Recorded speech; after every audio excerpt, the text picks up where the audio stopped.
ladies and gentlemen, this is Brock Beard from LastCar.info coming at you after the conclusion of the Cup Series race at Atlanta, a 400-mile race today, unofficially, pending the results of post-race technical inspection, won by local hero Chase Elliott. Chase Elliott won. I don't know if you heard that Chase Elliott won. I don't know if the broadcast made clear that they had Rutledge Wood stationed over at the Dawsonville pool room just in case Chase Elliott won his first race at Atlanta. But Atlanta was today. Chase Elliott won. Yeah. Now, where to even really begin on this? First of all, if you're a Chase Elliott fan, I'm not going to tell you not to be happy about this. I mean, for God's sake, like I've seen drivers come up through the ranks that I've been excited for, and I'm sure it irritated other people that their drivers lost in those circumstances too. And I'm so glad that I'm now at a position where I don't really have a driver out there anymore. And races like this make me really happy for moments like that. So congratulations first and foremost, Chase Elliott winning. I think that, there's a lot of factors at play here, that I am going to go into and talking about it here, on the show tonight. An interesting race in general. I'm still trying to kind of digest exactly what angle to go at from this one because, of course, in the spring race here, I was not particularly impressed with this new configuration of Atlanta to begin with. I didn't think that it was as much of a driver's track as the old track used to be. And even the 97 track, I think, wasn't quite as good as even the older configuration even before then. And I think the consensus seemed to be after the spring race here that people seem to like the super speedway angle to this, but they didn't want to see every mile-and-a-half track turn into this. And I think that's probably going to still be kind of the emotion from this. I will say that whether it was a combination of an improvement in the broadcast from, again, Fox kind of handing things over to NBC, it seemed like the race played out in a more interesting way. I think the weather definitely played a factor into it by having the track be a lot slicker. It wasn't easy for everybody to be in like one massive pack. You had packs even from the start of the race that kind of broke up from one point to another there. And seeing some interesting competitors work their way up there. Not just Corey LaJoie, who of course we'll talk a lot about tonight, but Garrett Smithley as well, despite the situation that happened with him. We actually got to see some opportunities for drivers to get back up there. We saw a little bit of this in the spring race. I believe BJ McLeod and Corey LaJoie were up there at some point, but this race actually saw them actually kind of in legitimate threats for actually getting top 10 finishes, if not a decent victory out of it there. So it's definitely another one to kind of look at there too. But it's there's a lot going on there. And again, I know Elliott and his fans are all excited and everything. But I can't help but get flashbacks to, the Dale Jr. singularity and how everything that happened with Jr. was treated like, it was the victory was declared in a great war or something like that, or something even bigger than a race victory was scored. I've always found the popularity of Chase Elliott to be a little more artificial than that. That Chase Elliott is very different from his father, just like, Ned Jarrett is very different from Dale Jarrett, different personalities. I don't think they necessarily attract the same fan base from one to the other. And speaking of Ned Jarrett, the issue I have more with the end of this broadcast is, it seemed like we were really towing the line of professionalism a little bit. Okay, it's not like Bill Elliott was in the booth to see him, go for the win like Elliott was for the end of the race at Darlington when it came down to Logano and Byron. It just seemed like the excitement of Chase winning this race kind of overtook a lot of the booth in this, and they were just kind of waiting for the moment to happen. And I get that they're capturing, you can have that happen organically. You're showing the reactions from the stands and everybody being all excited and everything. And they were doing that to NBC's credit. I thought it was starting to get a little out of hand, frankly. And again, it's not a matter of preferring this driver over that driver. I'll admit some bias in this because Corey LaJoie came so close to pulling off this win. I think even if LaJoie wasn't a factor in this finish and it was just the same usual suspects up there, where it was Ross Chastain and Martin Truex and these other drivers, I think the reaction would be about the same. I think honestly, because again, it seemed like the broadcast was more or less waiting for Chase to win this race. Now, the reason I'm a little, I feel like tempering that a little bit is because again, I think the one positive thing you can glean from that is that this is a broadcast group that is actually looking at storylines. And yes, this is the most blatantly obvious storyline. This is the storyline that probably both networks have been chasing ever since Elliott even got into the Cup Series to begin with. But at least they were paying attention to it. I think it would have been more outrageous if they didn't say anything and they just kind of did a lame Adam Alexander call at the end of this and said, "Oh, Chase Elliott off turn 4 wins the race at Atlanta," and then just that's it. I think that would have been worse. So, but again, there's got to be a middle ground here. I think we were kind of the far end of both of these here. I don't think this was the same as Darrell Waltrip calling Michael Waltrip home to win the Daytona 500, or Ned Jarrett being present in the booth for all three of Dale's Daytona 500 wins, where he had a bit more latitude to pretty much outwardly be cheering for him there.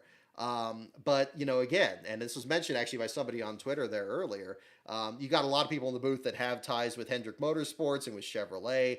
And I think a little bit of that partiality kind of went out the window. We didn't even get a good indication of the moment of caution until well after he was already doing victory donuts here. I mean, Ross Chastain was very much on Chase Elliott there on the back straightaway there at the end of the race, and it would have been nice to get that clarification. I felt actually Fox did a better job of that with Michael McDowell in the Daytona 500 and showing an actual graphic to indicate where, in a case where Chase Elliott was actually competing for that win as well. It wasn't shown in the same way. So I don't know.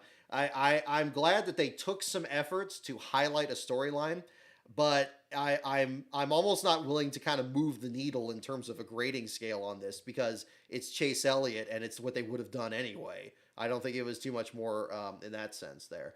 I will say at this point, yeah, that Corey LaJoie's loss in the race. I mean, I wouldn't say it's crushing for him because we've seen him be in situations where he's actually been a contender to pull off a victory. I think we did the poll last week after Tyler Reddick finally got his first win at Road America and asking who was going to be the next logical driver to score their first Cup Series win, and the consensus seemed to be Ty Dillon. Certainly with the backing at Petty GMS, the fact that Eric Jones did some good runs earlier this year. And Ty Dillon, and especially at concrete tracks, seems to be really kind of, sticking his neck out and getting some good runs. I think LaJoie was kind of overlooked a little bit in those discussions in that sense. And the fact that LaJoie has had really good super speedway runs. A couple of years ago in the Spire Motorsports entry when they first got that 7 car out there, they showed great speed in the Daytona qualifying. By the time they got back in August, very easily could have won the race there in the Built Bar car, ended up involved in somebody else's mess that took him out of it. One thing I think that was something that the booth actually kind of seemed to forget when the race was getting down to the closing stages and saying like, "Oh, well, LaJoie's never been in this position before. He doesn't know what he's doing." It's like, well, wait a minute. I mean, he's been running for what, 5-6 years at this point. He's had top tens at super speedways. He's been competing for wins here. Like, okay, yeah, he hasn't won a race yet, but I mean, are you going to put him in that much of a different category than any of the other first-time winners we had this year? A lot of them with less experience than he's had. Not exactly sure at that point. So, but it's tough. It's unfortunate. LaJoie was having certainly a career run in this race, and I think to their credit, I'm glad they interviewed Corey at the finish of the race here to kind of feature that. The LaJoie family, of course, having a long history in NASCAR's top 3 series. Corey's father, Randy, unfortunately never really got a decent shot at getting into the Cup Series. He drove for Bill Davis Racing in 1995, but that was a year that just about every rookie contender was having terrible struggles, kind of getting back up to speed back then. Randy ended up losing that ride midway through the year, ultimately to Ward Burton, who actually won his first race at Rockingham by the end of that season. Randy kind of was a fill-in driver for other teams.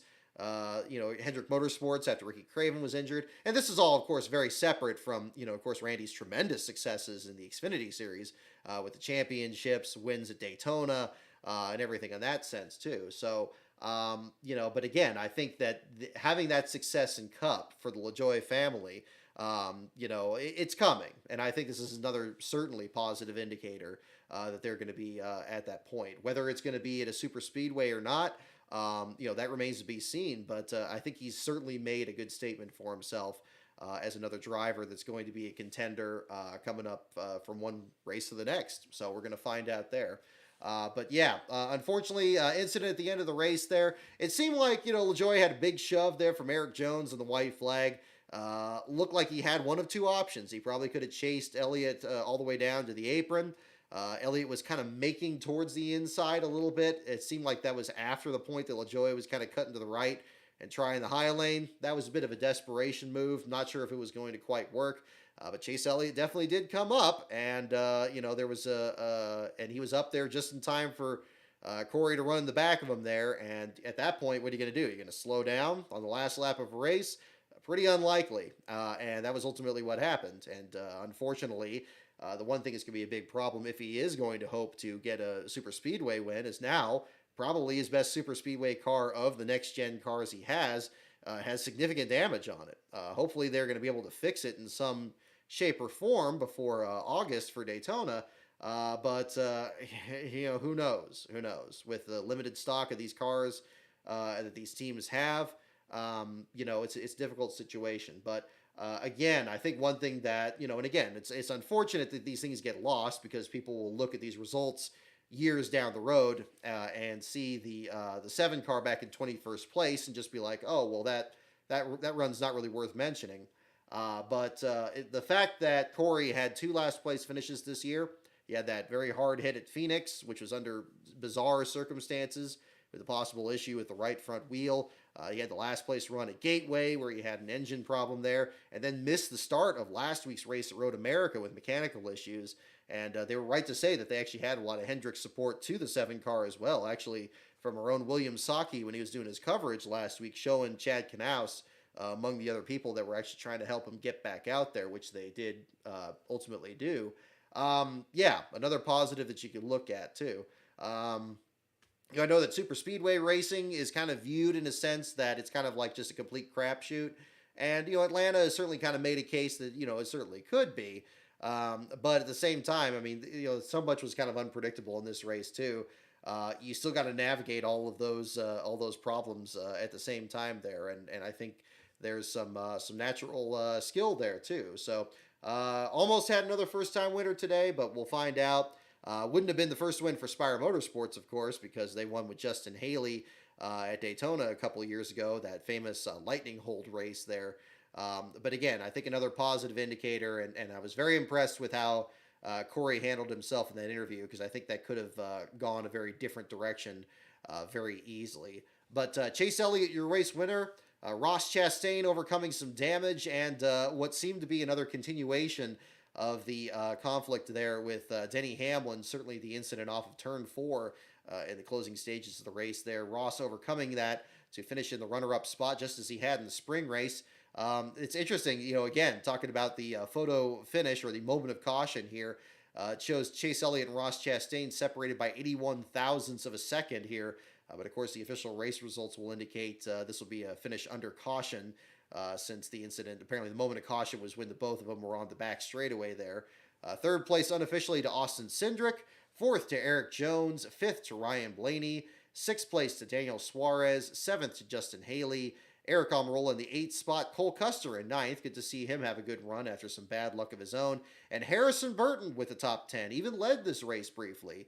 He and Todd Gilliland were a couple of other drivers that seemed to have really good, strong runs in this. I think the underdog contingent was pretty well represented in this race at one point or another. But again, I think one drawback with super speedway racing is it seems like if the underdog's not able to get up there and actually pull off the win, like a Brad Keselowski for Phoenix Racing in 2009, it seems like invariably they get their car just utterly destroyed. We've seen this. I mean, Dave Blaney alone has had this happen so many times in his career. I think 2011 alone. He was going for the win in that race in the Daytona 500 that year. Ended up forced in the grass, ripped the splitter off the car, and wasn't a factor the rest of the day. And his story is still kind of overlooked a little bit in the account of what turned out to be the first win for Trevor Bayne that day. Yeah, lots of other things to kind of look at in the rest of the field here. Yeah, it was interesting to see a different group of drivers up there. But again, these super speedways, and I guess Atlanta now, asserting itself among those ranks, creating a situation where drivers aren't quite able to get there to the finish line if they get a little too close. Garrett Smithley, unofficially shown in the 27th spot, ran as high as about 11th or 12th with about 92 laps to go. Not sure if it was a left rear tire failure or if the car just broke loose. He was on old tires at the time. A little bit of strategy, about the same strategy that really brought LaJoie into the picture. Ended up having to spin there in turns 3 and 4, an unfortunate situation because that ended up collecting a whole mess of cars. One of the biggest wrecks of the day. Very surprised to see Smithley get back out there when his car was towed to the garage area. I don't know if NASCAR considered that a mechanical issue, especially since he was clearly involved in the accident. The damaged vehicle policy, as much as I'm not a fan of it, I'll follow the rule, as best as is understood and say, like, well, look, I mean, if it's involved in an accident and the car gets towed behind the wall, that seems like it's going to be a pretty clear cut case there. I mean, again, it's good that they were able to get a decent finish out of it, whether that was just an oversight or if there was some kind of exception under the rules or anything. But he ended up ultimately on the same lap as Joey Logano for the litany of problems that the 22 team had at this exact same race here. But, unfortunate there for the 15 team. And again, it seems like you always say this from one race to the next here. But your last place finisher, we haven't even got to that yet. BJ McLeod, unofficially your last place finisher, pending the results of technical inspection. I believe this would be his third last place finish of the year, which should extend his lead, I believe, over LaJoie in the NASCAR Cup Series championship. I believe that should make him the first three-time last place finisher this season. Happened under a early wreck there on the back straightaway. Him and Ty Dillon, a couple other cars there. Chris Buescher got a bit of damage in that one. Unfortunately, McLeod's car towed behind the wall. Took quite a while for NASCAR to declare him out. I believe it was lap 117. McLeod was out after 77 laps, but multiple other incidents kind of pushed the results from the garage area at that point. By the time he was declared out, Austin Dillon had already been retired from the race. He had a very savage hit in the incident that was started between, I believe it was Truex and Ross Chastain there in turns 1 and 2. Austin Dillon had a very hard hit into the outside wall. Good to see him get out of the car okay, finishing in the 35th position. Noah Gragson was listed online as potentially involved in that accident, but actually, according to NASCAR officials, he actually pulled behind the wall with mechanical issues. This was ultimately listed by NASCAR officials as a suspension issue that dropped him out of the race after 91 laps, just one lap more than Dillon, finishing in 34th. Chris Buescher ultimately eliminated after a second incident in the 33rd spot, and Alex Bowman with a blown tire taking apart a pretty radical paint scheme on the 48 car, but unfortunately only got to see that one for 160 of the laps there, finishing in the 32nd spot. To round out the bottom five. Again, all of this unofficial. This will be the second last place finish for BJ McLeod at the Atlanta track.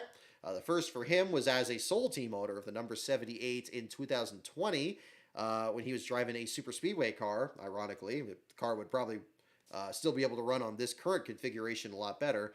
But on the 1997 configuration there in 2020, had a clutch issue after 3 laps, dropped out of the race.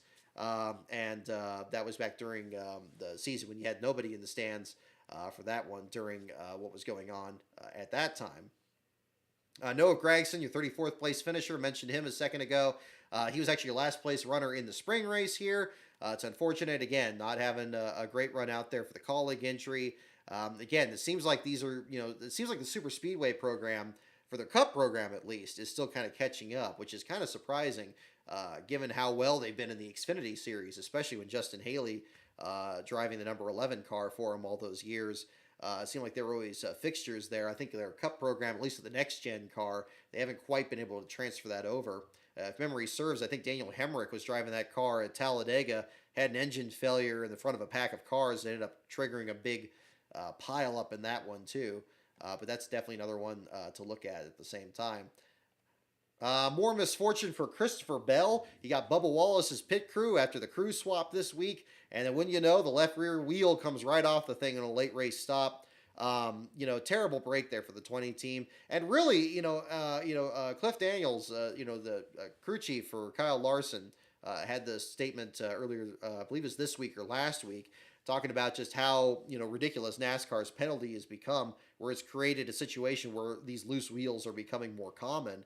You're going to have a situation where you just keep penalizing these crew chiefs or crew members for 4 races at a time. You put in another group of guys. I mean, these are all hand-picked guys that they're training for a long period of time, and then suddenly they don't have that guy there, and then what you're going to have? You're going to have more loose wheels. Well, and really, it seems like in a case like this, where you have a crew member that he's literally got the gun still engaged. Like the fact that this is going to just be looked at by NASCAR is like, oh well, they were negligent. They didn't do enough to make sure the wheel was on there. It's like, look, he's almost dragged out of the pit stall trying to get the thing on there. And yeah, okay, ultimately at the end of the day, it's up to the crew to coordinate, if they're going to be able to get the car back out of the pit stall. But again, I think the overlying issue with these penalties is not just the issues with how much staff these teams are losing, but also the fact that it's this presumption of negligence. Like they're just like, oh well, are you ridiculous? You're going to send the car out there knowing that the wheel lug nut is loose or with reckless disregard of it. It's like, no, the guy was like actively trying to get it on there. You could see it clear as day on the camera. But unfortunately, it's just not going to get interpreted that way. So, I don't know how that's going to turn out. Steve Letarte kind of waffled a little bit in the booth on that, which I thought was interesting. I thought that they had made it pretty clear after a couple of recent incidents that if something like that happened on pit road, it was going to be treated the same as it would be if it were on the track. I don't know if that's changed. As far as I was concerned, I heard that the pit road situation was being elevated to that. I believe it was after Kurt Busch's situation at Darlington, where he almost left the pit stall with loose wheel, and the guy had to throw himself on the front of the car to make sure he didn't leave with the loose wheel on it. So I don't know, but I think him, spinning out on pit road will probably be under the same category there too. I mentioned Todd Gilliland a little bit earlier. He ends up 17th in the final running order here, 2 spots behind his teammate Michael McDowell. Back in the spots, I mentioned Bubba Wallace with the swapping of the pit crews. Wallace in the 14th spot, right behind Kyle Larson, who got back on the lead lap after one of the other incidents there. But that's more or less the side of it here on the Cup Series side. Yes, Steelworks, I see your comment there on glad that the camera's focused on the cars. I will say, I think one thing that made me feel a little better about this race than the spring race, and I need to really kind of look at it a bit more to kind of get a clearer idea of it, but it did seem like the camera work was a lot better. It felt like we were still kind of understanding what was happening. We even saw cars still getting towed to the garage area, which I think is something that NBC has kind of kept up in these last couple of races, which is something that Fox never seemed to do one point or another. So again, a lot of different approaches to it. I do think that there's still too many cooks in the kitchen with the booth. I think that this was still another race where everybody's shouting over the top of each other and trying to be the play-by-play guy. Now that we've had a few races since NBC has taken over, I sense that that's not going to change the rest of this year. I think they just, they should. But again, it's just so much noise, and it's ridiculous with the nature of the sport already having enough noise as it is. So, I don't know. And then of course when you get to a Chase Elliott win and then suddenly everything's at a fever pitch, like it's the biggest thing ever, like, okay. But, I just wish that other races with other drivers, plugged into this were treated as big or as significant of a moment. And I'm glad, it's like, okay, yeah, they capitalize on the opportunity of having Rutledge Wood there over at the Dawsonville pool room and show all that. And it's like, okay, cool. But it just shows I think that's the gripe there for sure. It shows they can do it. It's just they're only going to do it under certain circumstances. So, again, if they just treated every race winner like it was Chase Elliott, we probably wouldn't have that big a problem. Or even if it was just a step down from that. I think even the Chase Elliott cheering, it kind of gets a little obsequious on that, but that's just where it is. So who knows? Let me get to these super chats here. Thank you so much for the super chats here. I saw these on here. We'll jump into that. First, Michael Jensen, thank you so much on this. Super chat for later in the show. Let's not forget that Fox missed a restart by half a lap in the truck race. Yes, thank you for reminding me on that. We will absolutely talk about the Xfinity and the Truck Series races this weekend. Saw a bit of the ARCA race as well. I might touch on that a little bit here. And I saw some of the SRX race. We actually did a bit more of the stuff here this weekend. I don't know how much I have to say on all of those, but we'll address that as much as possible. But thank you for the super chat there for sure, Michael, on that one. And thank you also for your super chat there, Beast of Metal. So am I the only one who noticed that NBC Sports kept going with a stripped down version of the scoring tower graphic? It's almost like the producers have decided it's awful but can't get rid of it due to the meddlesome leadership. I did notice that they use that more, but I actually didn't mind it too much. Now, I'm not sure in terms of the consistent utility of it from one broadcast to the next. I think that for people that watch, the races more often, folks like us right here, where we already know who's driving each of these cars and they just show the numbers and the intervals. I think that's the basic information that most of us are looking for to kind of grasp what's happening and to have that information updated as much as possible. It's certainly an improvement from what we had on Fox, where they were tracking speeds, which really didn't have any relevance, except like, oh, it's cool they're going this fast. But you don't get a sense of even who's the fastest car on the track, and you don't get a sense of the intervals. I didn't mind it as much. It does seem to add a little bit more space to what you see on the screen. But I think that, there is, I think, well, with the Cup Series, there's so little that changes in terms of the driver lineups, which I don't like. Again, not having the open teams out there, not having a lot of driver changes, even very rarely having road course ringers, although it does sound like from the discussion last week that maybe that's a phenomenon that's making a comeback here. I think it would be helpful to still see the drivers' names on that. I think it just looks better.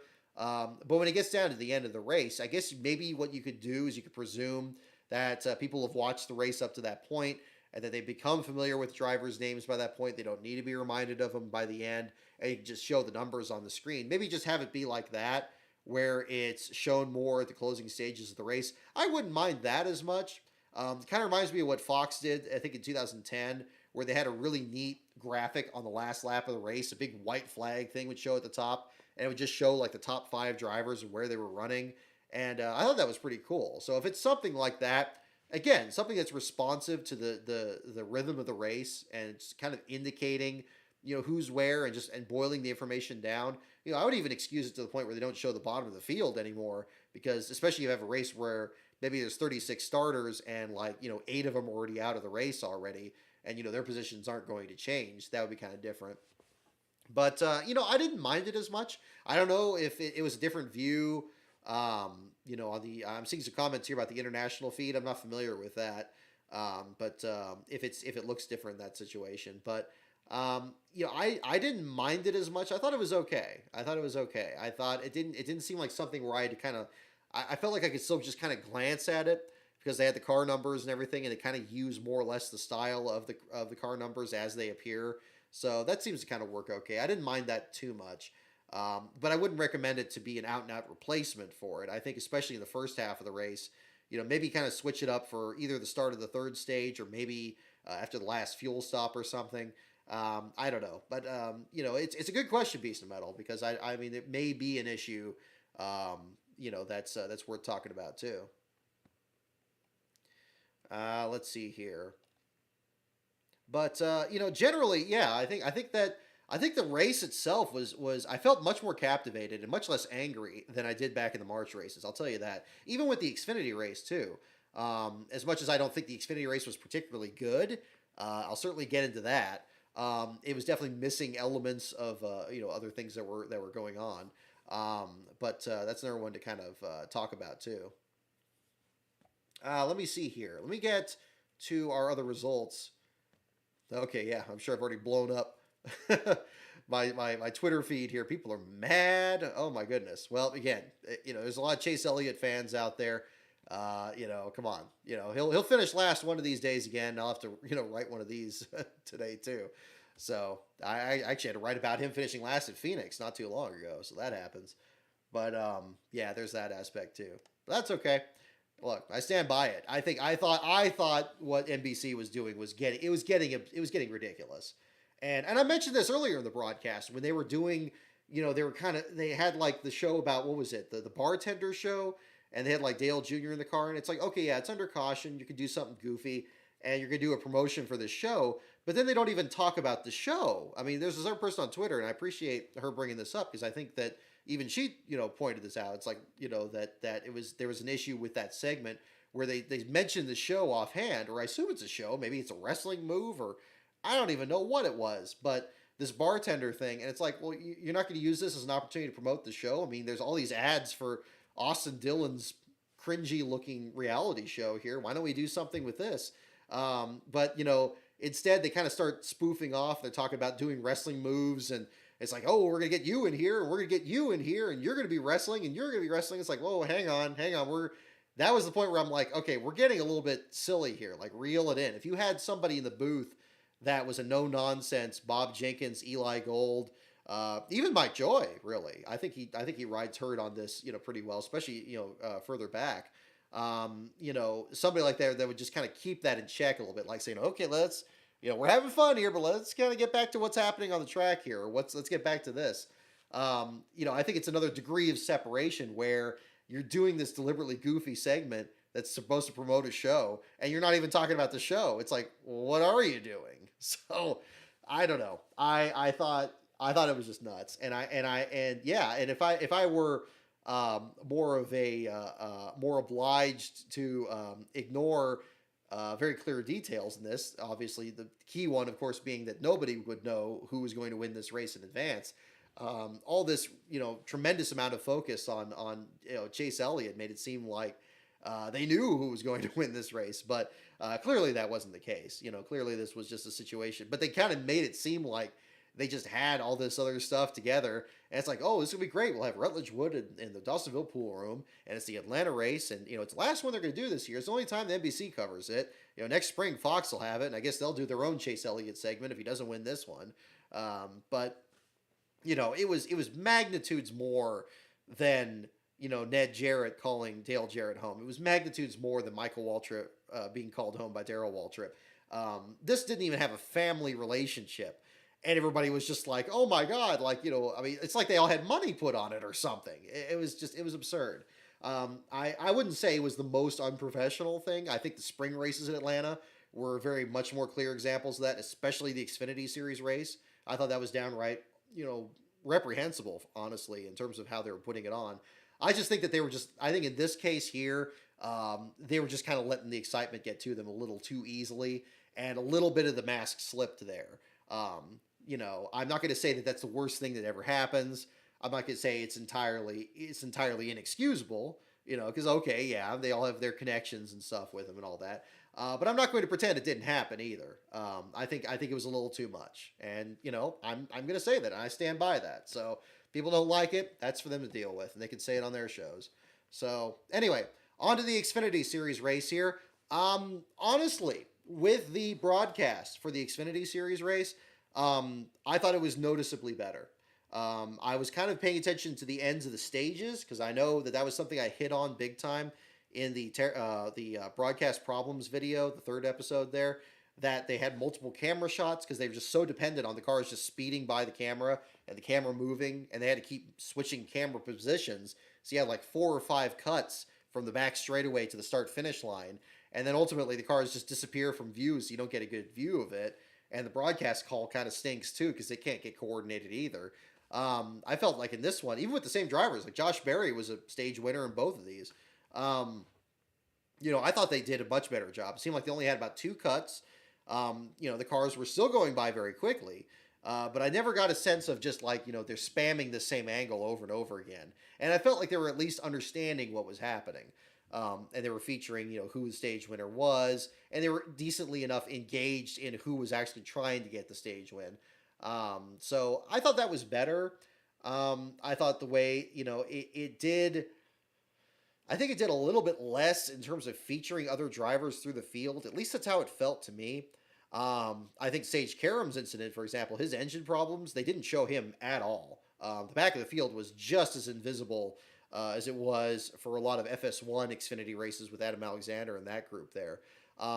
Situations with Yaley and Matt Mills and these guys back there, I didn't have a clue what happened with them. And I was trying to listen to the stuff on the radio.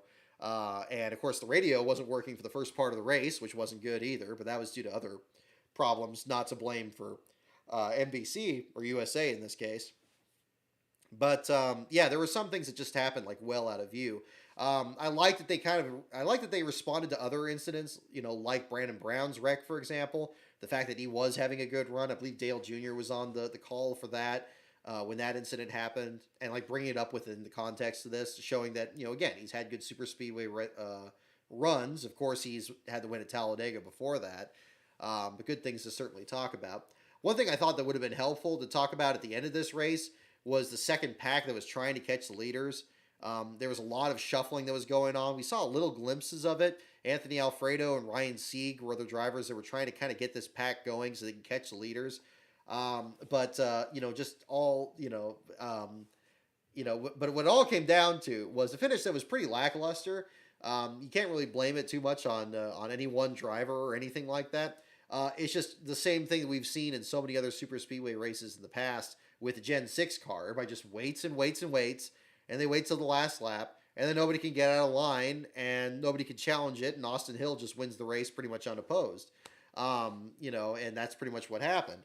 And to the point where even the commentators are even like almost kind of dissuading the drivers from it, saying like, "Oh, if somebody ducks out of line, that's a mistake." It's like, well, they're not going to try to pass the people in front of them. They're not going to just sit here for 15 laps or whatever and just stay in line. But that's pretty much what they did. And when they were starting to make some kind of a move, it was just too little, too late, and that was it. So being up front in that race was just about where you needed to be. Whereas in the Cup race here, it seems like it was much more pick the inside, pick the outside lane, and just whenever you could slot in the line was going to be the real factor. But that was not so much the case there. Still some good runs though. I was pleased to see Landon Castle get another top 10. Thought he was going to have an outside shot at maybe pulling off the win. Ryan Sieg, mentioned him, back to the 15th spot there, right ahead of Kyle Sieg there in the 16th spot. I believe that tied the career best for Kyle Sieg, so that was a good run out of him. Seeing other drivers work their way through it. It was good to see Mike Harmon Racing get back in the field when he just had 38 cars for 38 spots. Brennan Poole actually finishing the race under power in that event in the 31st spot. Looked like they brought back the American Scroll paint job on the 47, although the race results don't seem to really indicate that yet. I still think that's probably one of the most underrated wraps this year. I think they had a great pattern on that car, but it doesn't really get shown that often. But good to see the car back in the field. Jesse Iwuji, again, it's a heartbreaker every week because, again, that team seems to do so well with Kyle Weatherman behind the wheel.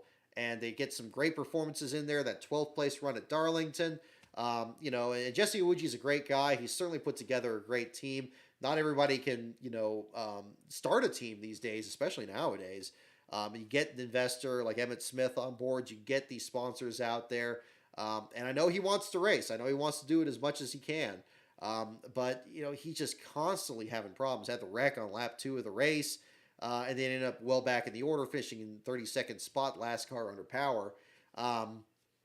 It's going to have to change at some point because they don't. I'd hate to see that team just fold up and collapse because they just can't get. They're just fixing cars all the time. It's happened so many times in the past. You think of Swan Racing, you think of some of these other organizations in Swan Racing more in the Cup Series than Xfinity.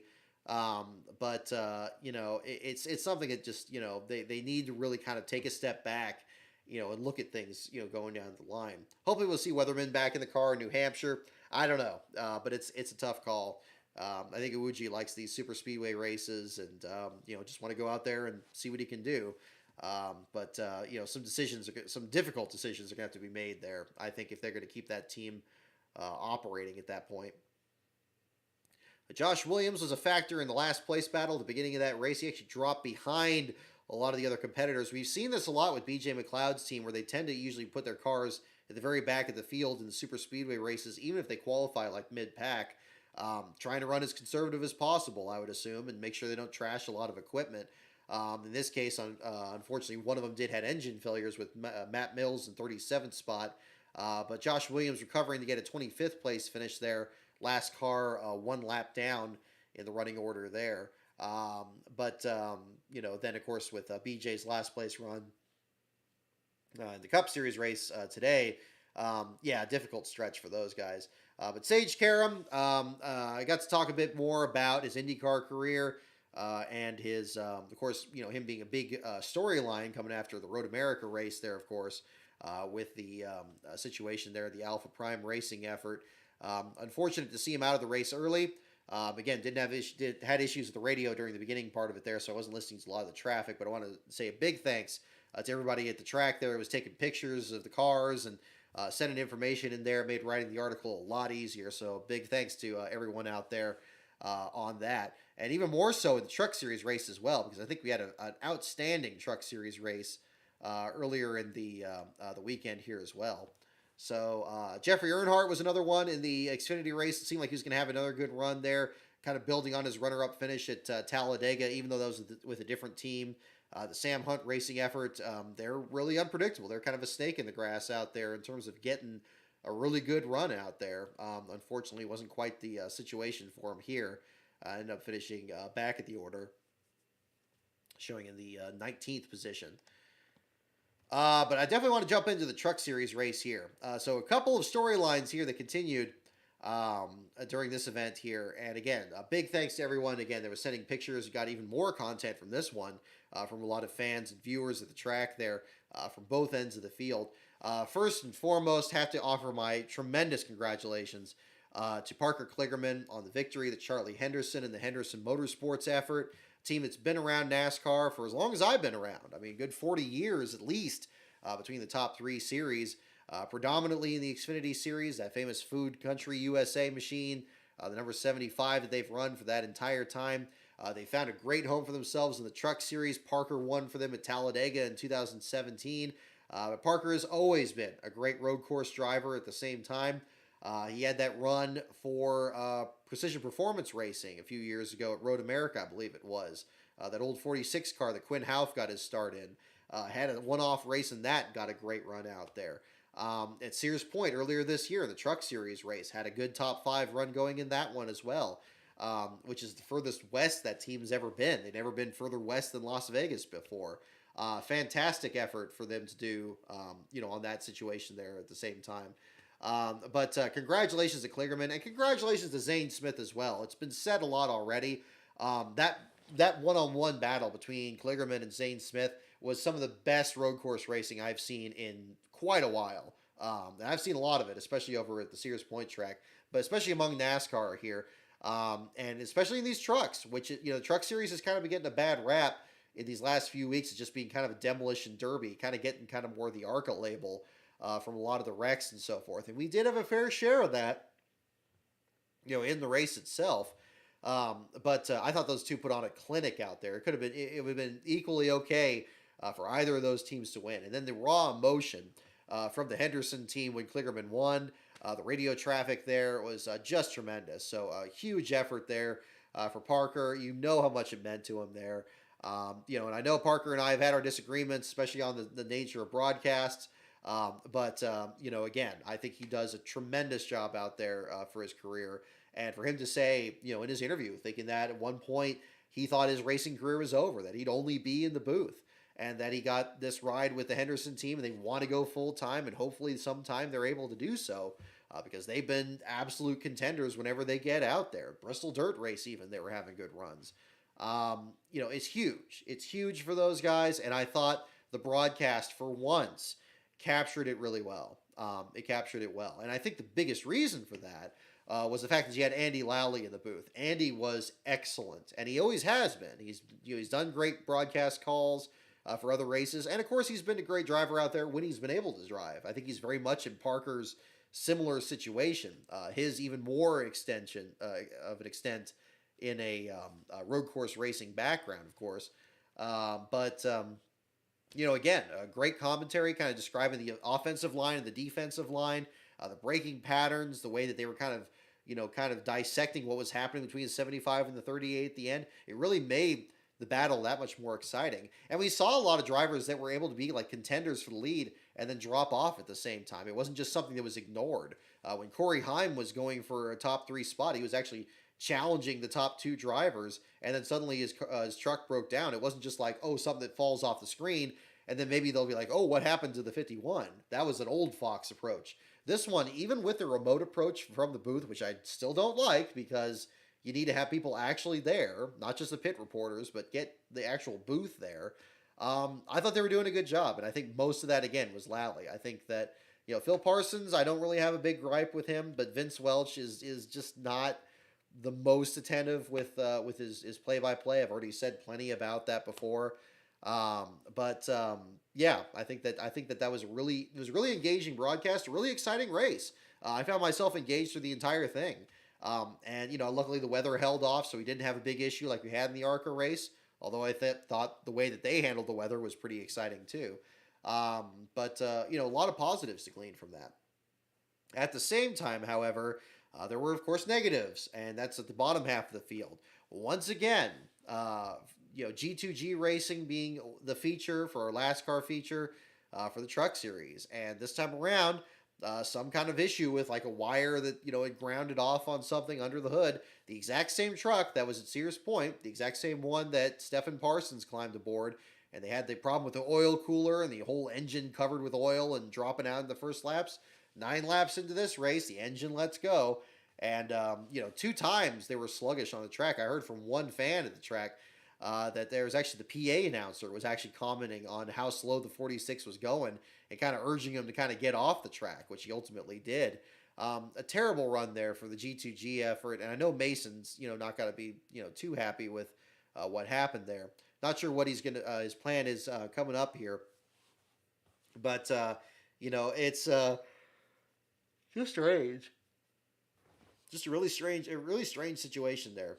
We didn't see the 47 out there, so they just brought the one truck out for him. But you hate to see a lot of teams have the same problems, especially I think And I talked with Mason a little bit, online after the race, and one thing he was very proud of was that 24th place starting spot that he had earned in the rain with this truck. And I know that there was some controversy even before that, where they only ran 1 lap in practice. They were 11 seconds off the pace, and apparently fluid from his truck caused Stephen Malozzi to slide off the track. I believe it was in turn 7 or turn 8 in the comp cart truck there for Josh Riam. An unfortunate situation there. Luckily, that team was able to get their truck pieced back together. And in fact, Malozzi actually came from contending for last place in the opening laps to finish in the 22nd spot. I think it's a great run for somebody, especially doing their first start ever. I think that's fantastic for him there. Yeah, Mason Philippi still ending up in the last place spot. Not sure what the next step is with G2G. They got a couple weeks now, I guess, now before they don't have the New Hampshire weekend, but they got Pocono coming up. But the other corollary to the Mason Philippi situation, as I mentioned on Twitter earlier this week, it has now tied the record for the most consecutive first-time Truck Series last place finishers, the 9th in a row. Mason Philippi. Of course, since Philippi stepped out before the race started, so Stephen Parsons actually got credit for the last place run at Sears Point. That kept the streak going there. 3 of those last place finishes, I think 3 to 4 actually. Let's see, it was Brennan Poole, Stephen Parsons, Mason Philippi. There's at least 3 of those 9, so a good third of that group, all being with the G2G effort, and all of them with the number 46 effort there, in fact. You got Chase Jane's run there. Yeah, Chase Janes, Philippi, Parsons, Poole, 4 of them. Goodness, more than a third of them. So you got 4 of the 9 being the number 46 entry there for G2G Racing. But compared to 1995, the first 9 races ever held in the Truck Series, back when it was mostly a regional series, back when their first race was part of the Copper World Classic at Phoenix in 1995. Never since then have we had 9 first-time winners in the Truck Series. It's unfortunate to see them all finishing in last place, but I think when you look at a lot of the names on the current list here, drivers like Philippi, I think it's more of a commentary on just the number of different drivers that are now getting their chance at competing in NASCAR's top 3 series and finding their way in the Truck Series. I think that's really one good thing you can take away from it. Yes, it's unfortunate they finished last, so maybe they don't get the most laps that they can, get some experience in, but a lot of these drivers have run multiple races, or in the case of Philippi, at least attempted multiple races here. So I'm hopeful that that's an indicator of now that you have a lot of these Cup guys out. Now that Kyle Busch isn't running every week. There's still some other nails that need to get nailed down with guys like Hendrick Motorsports and teams like that, kind of wedging their way back into the Truck Series and especially the Xfinity Series. but I'm very pleased with how many drivers have come into the series here. Kenko Miura in the number 33 car or 33 truck rather, for the Realm team, finishing in the 33rd spot. Another driver that's been back out there too. Justin Marks coming back. I mean, of course, he's not a first timer. His win at Mid Ohio in the Xfinity Series was back, 2016. It was good to see him back out there. Unfortunately, he had a brake issue there, finishing in the 31st spot. But I love seeing all these new faces coming here. Makes writing the entry list storylines feature that much more enjoyable. I think we talked about that a little bit last week about preparing for each week's race based on who's actually entered in there. You still get that in the Truck Series, and to a lesser extent the Xfinity Series. But it's good to see when it does happen, because it's definitely something worth talking about. But yeah, I was thoroughly entertained by the truck race, and maybe I was just not paying attention to the broadcast as much. Although again, I thought Andy Lally's description, and even from the very beginning, to describe Mid Ohio as a much more technical course than Sears Point or even Watkins Glen. I mean, I usually think of I hear about the NASCAR approach to road courses as just kind of taking your car in there and just kind of throwing it around, and maybe the car doesn't want to do all these things, but you're going to force it to do it. I thought Lally was very good at describing that this is a track that, despite the long straightaways and everything, it's got such tight corners that you have to hit absolutely perfectly, and it's so unforgiving if you slide off the track, especially in a weekend like this where you had a whole lot of rain. It really requires a different level of skill, and I think Kligerman really showed that he had that, and Zane Smith too. Zane, I think at this point, really has to be considered a favorite for the championship in the Truck Series this year. I think he's got a real good shot at really kind of getting up there. So, a lot of positives I can glean from it. I'm not nearly as critical of the Truck Series broadcast I usually am, because I think there were so many good things with it, and I thought there was a lot of the action we were seeing. We even got to see the 46 truck stopped on the track. We got to see it stop on the track both times. Not too long ago. I don't think we saw any of it in the broadcast at Sears Point. But in this one here, even with the remote access one, I thought they did a decent job under it. It still would have been better with them being there, but I've already hammered that point enough times already. So other good runs throughout that field. Kaz Grala in the 7th spot there. Colby Howard with his first top 10, I believe, of the year in the 9th spot there. Haley Deegan right behind him in the 10th spot. Ty Majeski still waiting for him to kind of get his first win there. Finishing in 12th. Taylor Gray coming back from the ARCA victory to finish 15th in this one. Timmy Hill from 34th on the grid to 17th, gaining half the spots back to finish in the top half of the field there in the number 56. Actually finished ahead of Matt Crafton and Tyler Ankrum and Ben Rhodes. Really, all these drivers behind him with some very heavy powered equipment there. Still finishing behind him. One thing I did think was missed at the end is it seemed like there was some kind of a tangle between some of the Nice trucks. I'm seeing in the race results here, it showed Chris Wright out of the race, 2 laps short of the finish with the crash. Lawless Allen was shown with quite a bit of damage to the right side of his truck as he was going down the straightaway on the cool down lap. And this is about the same time we saw Matt Crafton tangling fenders with, I believe it was Matt DiBenedetto, when they were racing for position back there. So again, some action was missed. Probably would have been better, again, if the booth were there to figure that out. Although I know at a road course it could be challenging. But again, I think a lot of positives to glean from that weekend, and a lot of drivers getting some valuable laps under them, getting some decent exposure, or in those cases at the same time getting some good runs. So I think that was really a positive thing to look at too. But I think it was also a good direction on that broadcast. Beast of Metal. Oh my goodness! Thank you for the super chat here. Let me get your. Oh, I like it. With the 9 cents and the 44 cents. That's a nice touch there, man. Thank you so much for the super chats on that, man. Want to comment on Road America Xfinity? What Gragson did was an act of idiocy on par with lighting a Pikachu firework in a bedroom. I did see that video. I get that reference. That was astounding. He should have been suspended, not just fined and docked points, but Karam clearly tried to wreck Gragson on purpose first, if only to make a pass he couldn't make on pure talent. If NASCAR cared about stopping reckless driving, that would have been a fine or points. Thank you for bringing this up, East Metal, because I don't think I hit this enough in our Road America show last week. Or maybe I did. I'm already forgetting about it. But, obviously the Karam story still getting some more traction after the news this past week with Noah Gragson getting the fine of the 30 points and the $35,000. I do think it's kind of an incongruous penalty for what happened. I think that what we saw during the race with Karam and Gregson, kind of taking each other out of that race ultimately. I think the best way to do it would have been to just either park Gregson for the race or at least hold him a lap or hold him a couple laps to kind of have him cool down. I think that when you have a situation like that where you have drivers that are just getting that aggressive and they're just getting that overheated and they're running over each other and stuff, the way NASCAR has handled this in the past is they have a penalty box. It's not a fixed thing, but they'll just have them go back to their pit stall and sit there, and they'll have a guy stand out there with his hand out and just keep him there for a lap. Ken Schrader and Jimmy Spencer had a bumper tag match at North Wilkesboro back in 1994. And Spencer, I think it was Spencer that came out on that side where he had to serve a penalty to kind of simmer down. Because what you want to do is you want to handle it in the moment.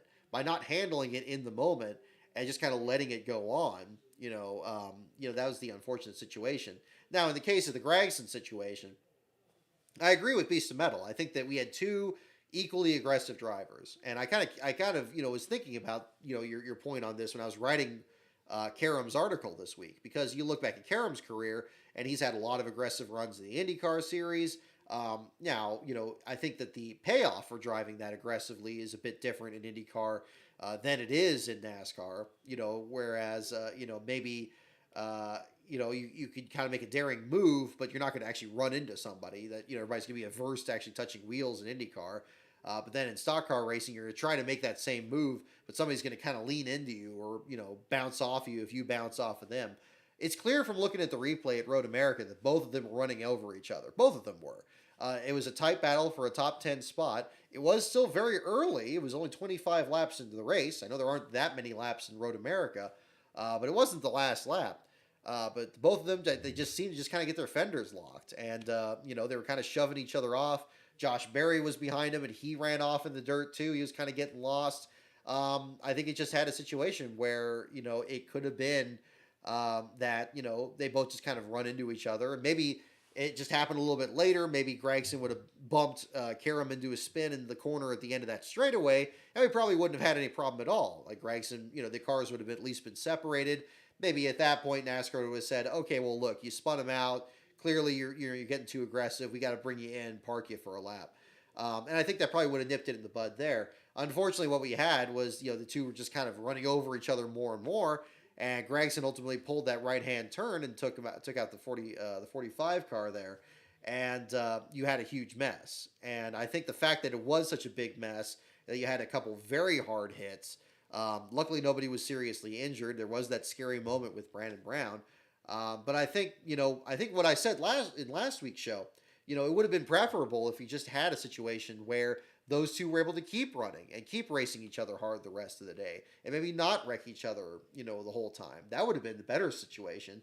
But unfortunately, again, when tempers are heated up that much and one guy takes another guy out, the decision's already been made for you. And I know that Gregson was ultimately involved in the incident. They're not to quite as severe an example as it was with Karam. I think NASCAR, what they should have done is they should have just parked him right in that moment. If not parked him for the race, I don't know about that. But at least, had him calm down. I think if that happened enough times, if he started doing it this week, say he did it again, say if he did it here in Atlanta, if he did it next week in New Hampshire, just keep parking him. Just keep doing that. And then if it gets out of control and you think he's not getting that message, then step it up again and then maybe suspend him for a race. Do what they did with Kevin Harvick when he was on probation. He had that spin with Coy Gibbs at the Martinsville truck race. I think that would have been the most logical way to do it. Because I think what NASCAR needs to really consider, and this is much like the situation with loose wheels, NASCAR needs to consider what is the harm they're trying to prevent. What are the actions they don't want to have happen out there? If the situation with these drivers running over each other is like, okay, they don't want the person to go out there and wreck anybody else, or they want to express to this driver that that kind of, there's a line between, racing hard and being overly aggressive, that I think a penalty box thing would have been the most logical thing to do, especially since you had half the race or whatever to finish at that point. I think that would have got the point across, and you wouldn't have had to deal with doing some kind of midweek thing after the fact. I think even in the situation there where it did actually cause the big accident, I think they would have been well within their position of doing it. Just to stop him there. Even, I mean, was it a red flag after the wreck happened? I don't recall. I guess it was. I mean, you could have just parked him during that and just have him stay there, even when the race was under caution flag, too. So I think that's another thing to kind of look at the same time. But I take your point, though, Beast of Metal. I think that's another thing to certainly look at. I do agree, though, that there were two aggressive drivers, and I hope it's not the last time we see this. I hope that these are drivers that we get to see, have aggressive battles out there. I hope they don't constantly wreck each other. I don't think we should see that. But if it's going to be a Denny Hamlin, Ross Chastain kind of situation, or, something of that nature, I know the media is only going to be too happy to kind of keep those, fuel those flames and kind of keep that going. So, I'm not really kind of sure to see what's happening there too. But yeah, I think that'll be interesting. We'll do trivia here in just a little bit. I saw some comments on that too. I have a very special show and tell for this week's show. I definitely want to make sure to have that this week, so we'll jump into that. But yeah, again, thank you for the super chat there, Beast of Metal. Good points on that as well. Let's see. I've never been to it. I've never been to either configuration of Atlanta, but I'd be very interested to see what this is like one of these days. I think this would be an interesting last place battle. Although today, I'm not sure how well it was, covered on this one.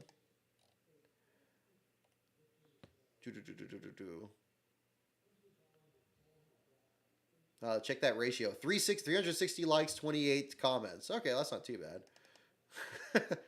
I think my phone will probably overheat a little bit later this evening, so we'll see on that one.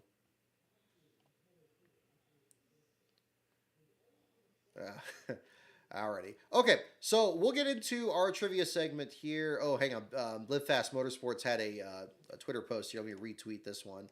Not the day we hoped for in Atlanta. Unfortunately, in stage 2, our left rear toe link broke, sending us to the garage for the remainder of the race. We want to extend a big thank you to Blaster Products.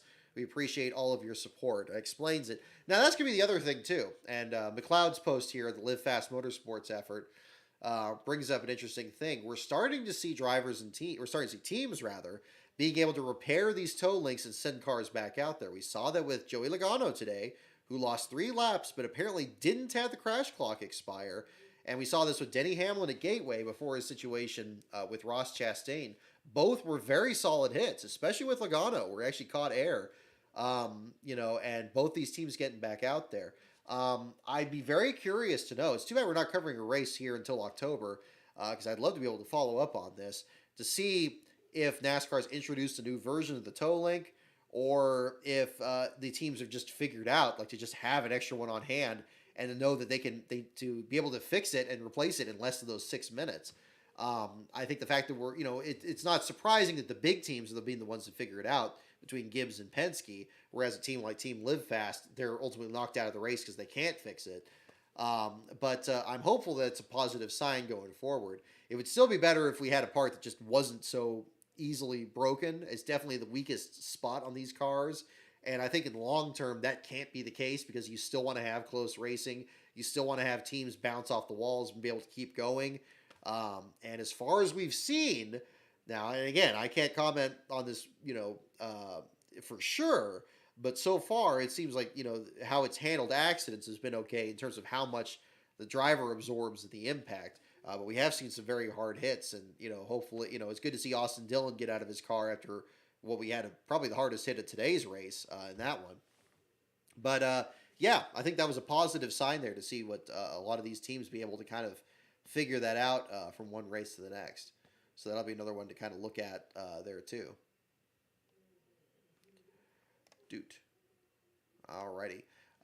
So are you covering next week and the week after? No Tires, Just Gas. Oh, fantastic. Yeah, if you're able to get any pictures there for the track or any last place stuff or anything like that, yeah, if you're able to, obviously, I'll be doing a show here afterwards. So if you're able to send over anything within the last couple hours after the race is over with, I'm certainly open to that too. But yeah, Donnie Hodgins, yeah, I think the link is only 2 bolts, should be really easy to change. That's true, but again, how many times have we seen this where the car comes in and they see the toe link's broken and they just push it behind the wall and they're done? I mean, maybe it's less common since the beginning of the year where they were really trying to figure things out. But yeah, I think that's it's still something to kind of look at there too. Oh yeah, RD Fox 76. Yeah, when Hendrick said they could switch an engine out in 11 minutes. Yeah, I mean again, different time period, but yeah, I guess that's the equivalent these days to see the actual the toe link repairs. I guess is the big story nowadays. But yeah, I think that was even the situation with Reddick back when we were at Sears Point because he was in the garage area, and but I guess it wasn't because they had a brake rotor off, so I guess it was an actual issue with something much more behind or I guess ahead of the toe link there with the actual brake situations on that one. So we'll see what happens there. So all right. Oh wow, we got 103 people in here. So yeah, all right. Well, we got any other questions you guys have from the races here? We just finished talking about the Cup Series, Xfinity, and Truck Series races. A little bit on the ARCA and the other support events this weekend. I enjoyed. I just watched the highlights of the ARCA race. I thought it was very enjoyable. I think it's unfortunate at the back of the field that you had a whole group of drivers that don't have wet weather tires that are just kind of limping around on the pace laps and then pull behind the wall at the beginning. I think there were three drivers back there. It gave me flashbacks to when we were at Watkins Glen in 2018 and they were running the Xfinity race in the rain for the first time, but not every team had rain tires. And you had, I believe, about a half dozen teams that were sitting on pit road. Unfortunately, I wasn't on pit road at the time that happened. I was sitting in the stands for that weekend. But you know, you had a situation there where teams just had to literally just sit there, bite the bullet, and wait for the track to dry so they could put dry tires on and get back out there. In this case, in the ARCA race, you had guys just didn't ever start the race. Once the race did start, I thought it was absolutely on par with the Truck Series race. Mid Ohio, I think, is a really exciting track. I'm actually almost considering maybe doing some coverage there one of these days. Lastbro and I have kind of looked at trying to get some coverage at a Midwest race one of these days, or at least some other ones in the region. We've done some stuff on the coasts. We did Mosport, but we haven't really done anything in between yet. So we'll see what things look like. So definitely stay tuned on that. But yeah, I thought it was a decent race. I thought interesting winner, Taylor Gray getting up there. He had the right strategy. You know, John Hunter Nemechek getting spun out there at that point. Raja Karuth was very impressive for parts of that as well. Certainly good to see other competitors up there. But yeah, I thought a pretty entertaining race too. Superstar Racing Experience. I just watched a bit of that one last night. Really excited for Bobby Labonte. I gotta say, that's probably the most loosened up I've seen Bobby Labonte ever. I remember so much with him and Tony Stewart always seemed like the two mischievous but kind of quiet siblings when they were teammates at Joe Gibbs Racing. Like, you know, they win a race and be like, yeah, it was a pretty good day for us. You know, and that would kind of be Bobby Labonte's attitude. And then, of course, you know, Stewart not being quiet at all. Of course, you know, if he was angry, you know, if something bad happened, you know, he'd be just, you know, furious and you know, and of course, there's, you know, plenty of examples of that. But when he won a race, you know, he and Zipadelli would just be like, yeah, okay, we won that race. That was pretty good. Uh, but that was kind of an interesting situation. But I thought it was good to see how much it meant for Bobby because for him to loosen that much up was really cool to see. And it's just exciting to hear Bobby Labonte's name mentioned as a race winner and having Alan Bestwick in the booth doing it. And one thing I thought was funny with that broadcast is Connor Daly. Connor Daly's a decent color commentator, but it's almost like he takes on an entirely different voice when he's in the booth. Like he has a very conversational voice, and then he has this weird grunt that he does when he talks. And unlike Vince Welch, he kind of makes it kind of entertaining. Like I mean, he's a pretty funny guy. I liked all the jokes he was making about Joseph Newgarden during the broadcast too, talking about his house and staying over there and everything. It was funny. It was entertaining. And Joseph's got a great sense of humor too. So those are a couple of good guys. Yeah, I thought that was pretty entertaining. I don't, you know, I almost watch the Superstar Racing Experience just more as just, you know, because I don't really do coverage on that, you know, for the last place thing. You know, William is kind of gone a different direction with his IndyCar coverage. So we're not really doing anything with that for the website here. But I just enjoy just watching it, just for watching it. And treat it just like a regular Saturday night short track race, which, you know, of course, is what its demographic is, doing these different venues. But I was entertained. I enjoyed it there last night, and I thought that was fun. So it's always a good part of the summer schedule there coming up there as well. So we talked about ARCA, talked about that. I saw the comment there. I didn't mention. Yeah, I touched on it very, very briefly with Haley Deegan's top 10. Yeah, congratulations to her on that. Kept her nose clean, got a good finish out of that, right up there with Colby Howard. Her finishing in the 10th spot there behind Howard. Good run. I mean, especially, and again, on a track that's very technically demanding. Given the fact that Deegan's made a lot of runs at Sears Point before, I mean, that, her run in the West Series race out here has been a big part of that. This being a much more demanding course, I think that's a great showing for her.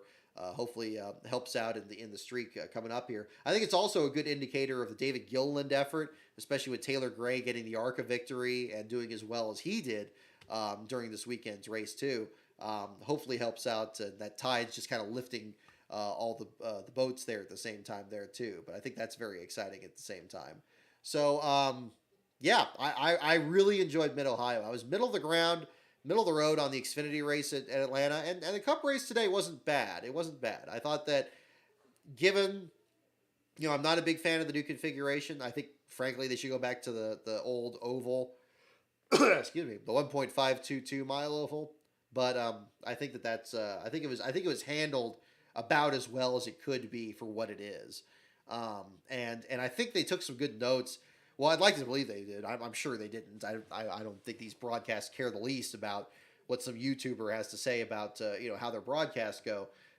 But figuring out who's running where and who's working their way through the pack, I felt like I was much better able to kind of get that from both of NBC's broadcasts, but especially the Cup broadcast among the leaders there. I felt like I could actually see who was working their way up there and who was kind of falling back. I thought that was pretty good. So I thought that was solid. And I think it's something to look forward to. But again, it's as I said every week, and I'll keep saying it. It's too many cooks in the kitchen when it comes to the booth. There's way too many announcers. Steve Letart's volume is like at a 12. Everybody else is at like a 9, and that's just too much going on. And Rick Allen's maybe like at a 7. And it's just like it's like this car is moving by and he is gaining spots, and it's like okay, like no, no, not helpful.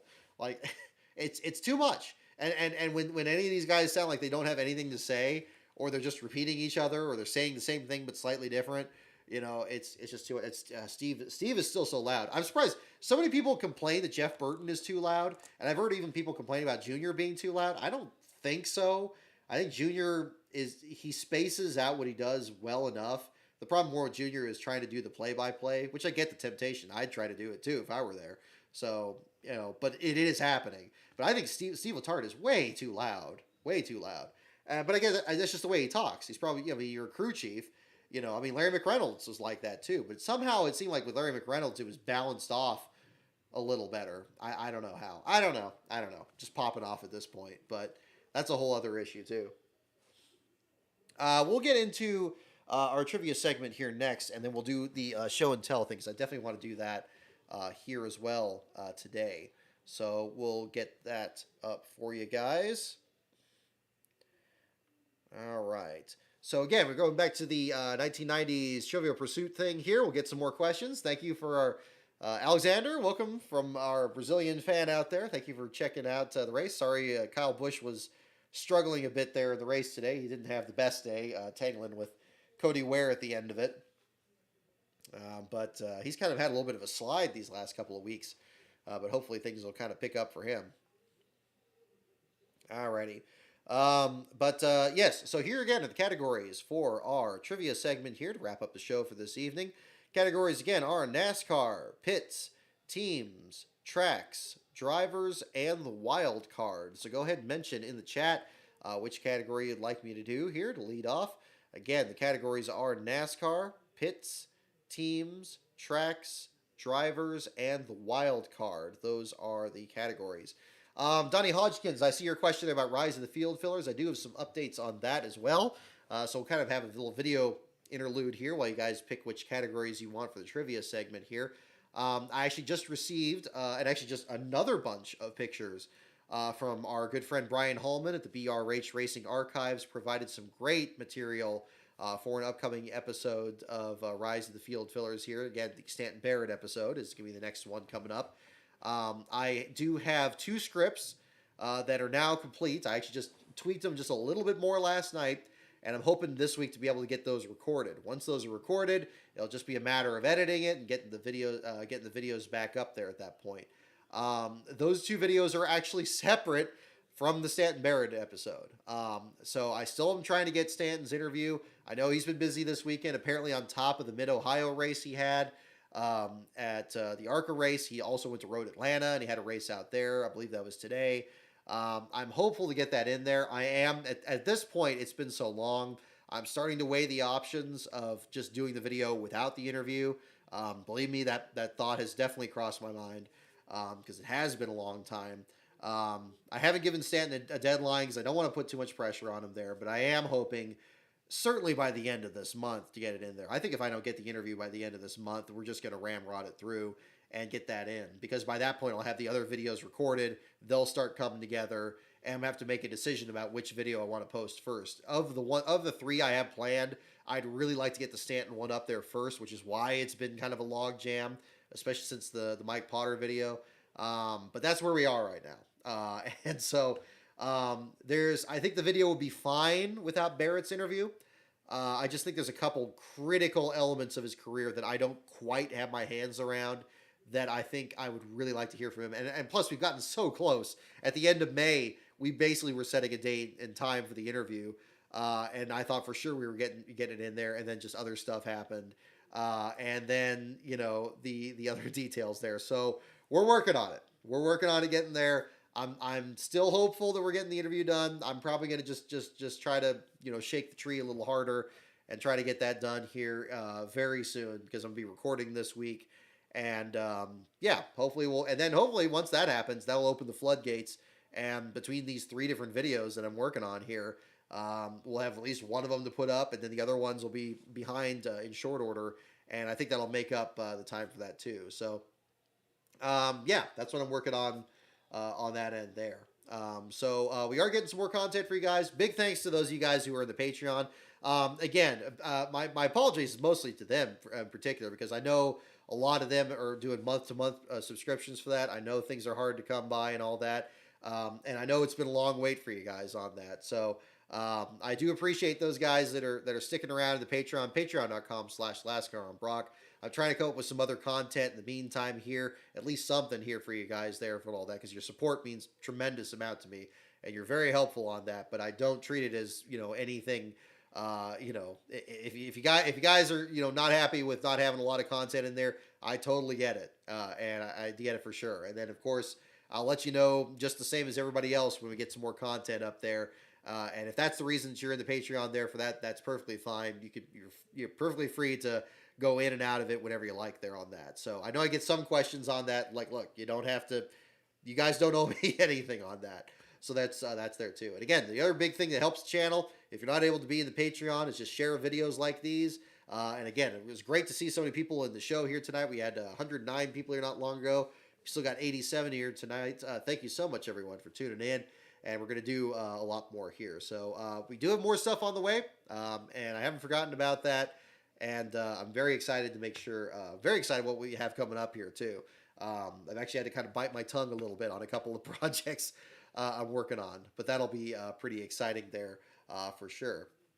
So without further ado, I do want to get into our show and tell segment here. I know we have some comments here. We got 15 seconds and tracks and teams. Beast of Metal, if I could have you total up those and see which category is leading.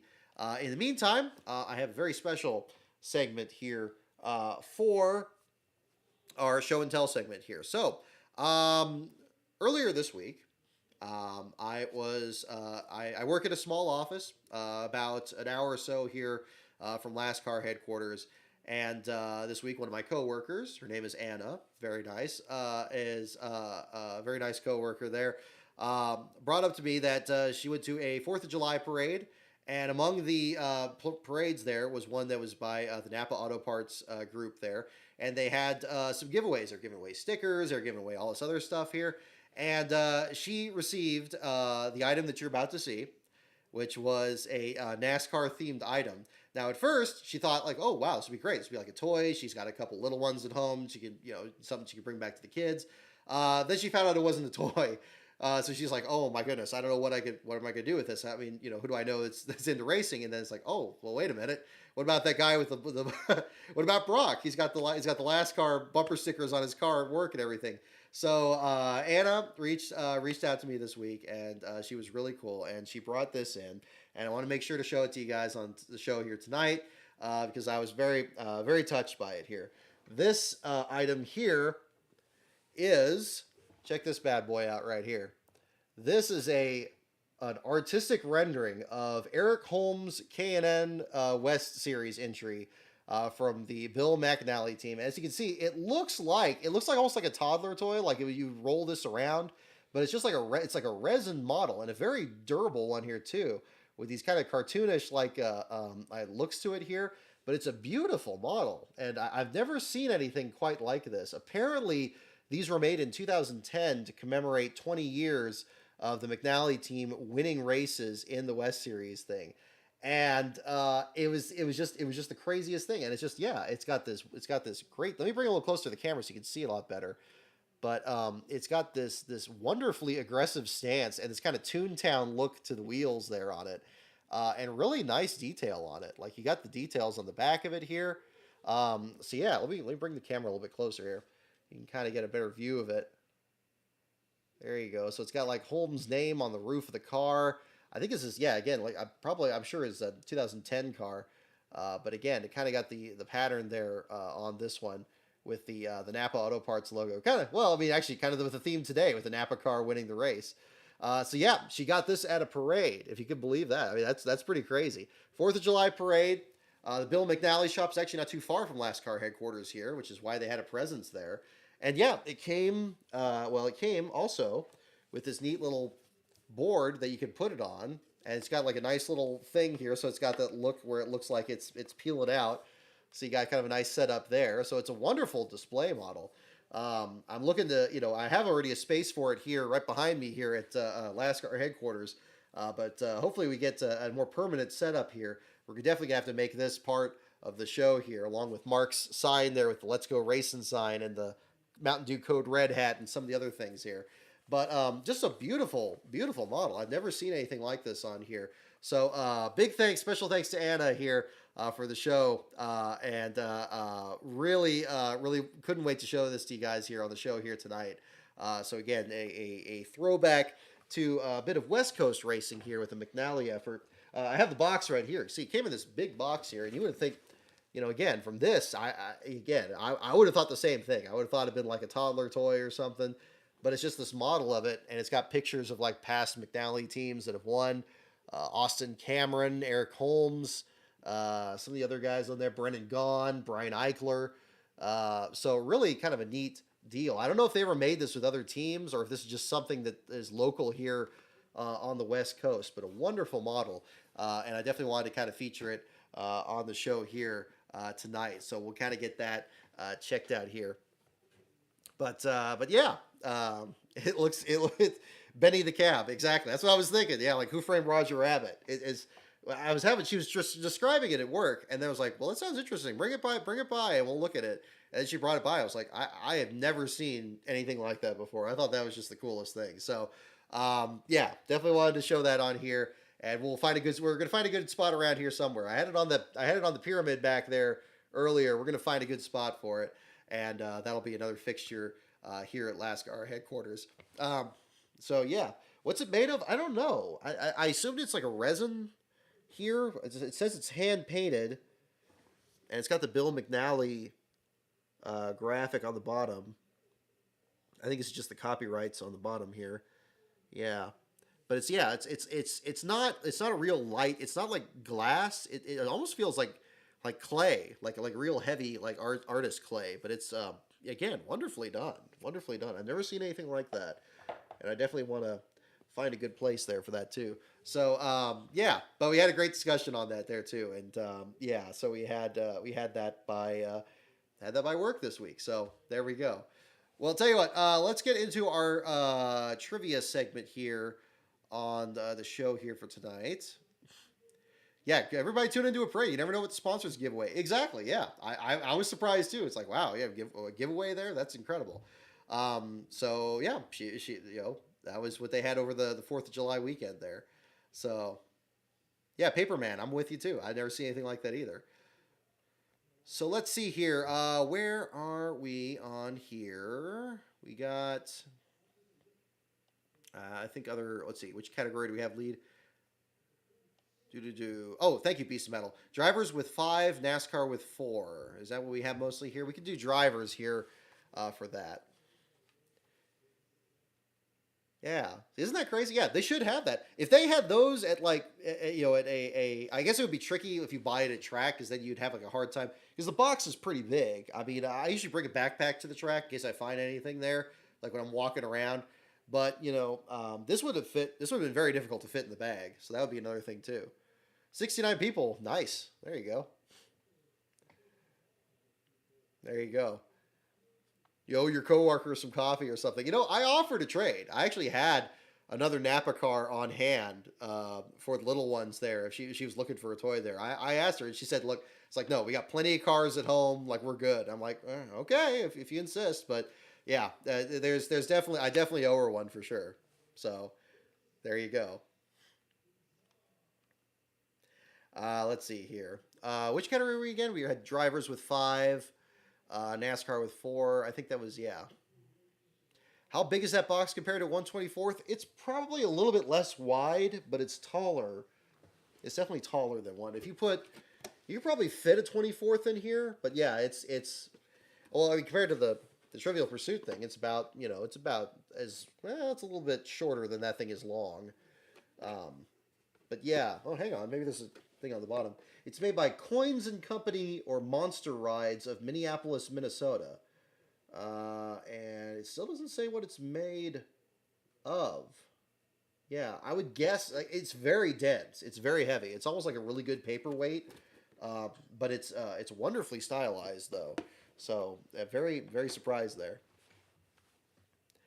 But yeah, didn't see anything else with more than 2. Okay, so we'll do okay 5 with drivers. Okay, we'll do drivers here for our trivia segment here tonight, and we'll wrap up the show with that.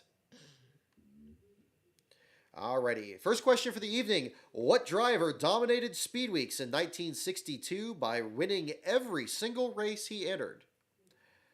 What driver dominated Speed Weeks in 1962 by winning every single race he entered? There's our first question for the evening here. Again, if you guys have any other questions, feel free to drop that in there as well.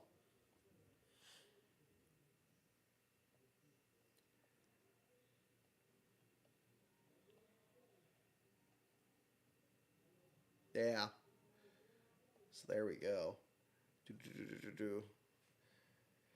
What driver dominated Speed Weeks in 1962 by winning every single race he entered? That is the question. 611 Hornet, please tell me that in one of Rise to the Field Filler episodes you yelled they were the field fillers through a megaphone into the mic. Well, I mean, I do have the mic right here, so there's that. How did you know I have a megaphone? Have to have that. That's the other thing too. I'm trying to get this XLR deal here. I'm very happy with it for this setup because it seems like it picks up the volume great, and I can do all my hand gestures, and I don't have to have a microphone that I keep flicking all the time. And I'm sure that gets distracting in the background when you guys are watching the show. But it hasn't worked with my microphone back over there. I still need to figure that out. So that's going to be one of my projects this week is rewiring that thing and trying to get it to work with this. Because once I can get that going, I think this is going to make... I hope it'll actually have an improvement in the audio quality in the other videos. Because sometimes I have to crank that up a bit. And that was the same problem I had with this one. So we'll get there. But we're getting there. I'm very happy with this device, though. I picked that up about a month or so ago, and it's really helped the show quite a bit. Oh goodness, let me get the answer to this question. What driver dominated Speed Weeks in 1962 by winning every single race he entered? We got guesses for Fireball Roberts and Ned Jarrett and Benny Parsons and Aaron Judge and Tiny Lund. The answer is indeed Glenn Fireball Roberts. Fireball Roberts is the correct answer. Charles Peterson Jr. looks like you were the first one on that one. Alrighty. Next question is, what driver from Virginia was a 1973 NASCAR Winston Cup Rookie of the Year? Don't look it up. Try to guess this one here. What driver from Virginia was a 1973 NASCAR Winston Cup Rookie of the Year?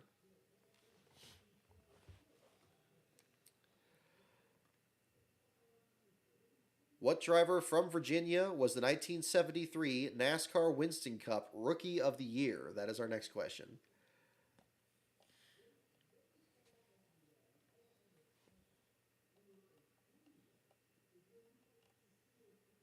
Yeah.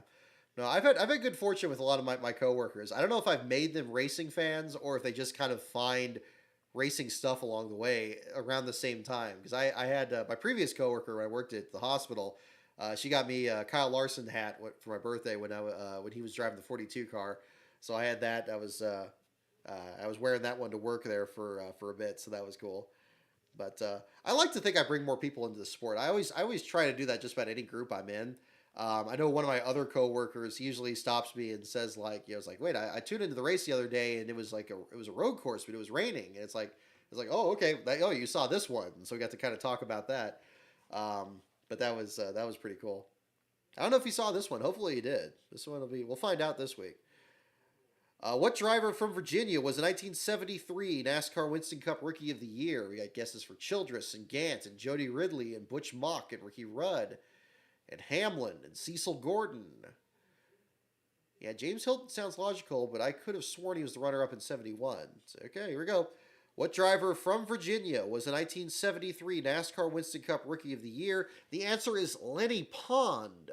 Lenny Pond, Maserati 9. I think you got it. I think you were the first one. Larry Smith. Larry Smith was what I was thinking, Steele. You and I were on the same wavelength there. But Maserati 9, you were the first one to get it. Lenny Pond is indeed the correct answer.